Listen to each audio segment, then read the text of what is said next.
10 o'clock in the morning, July 4, 2024. Panlimang beses ko nang nakaakyat dito sa highest point sa Mount Tinok. Sa Tinok. Mount Pulag, Tinok. Ayan. Ha? Mount Pulag to. Part ng Mount Pulag.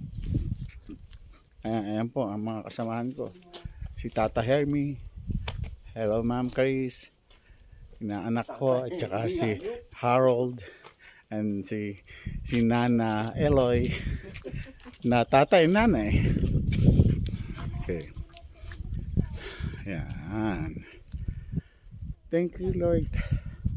Pinakikita mo uli sa akin ang kagandahan ng kalikasan na iyong ginawa. Thank you Lord.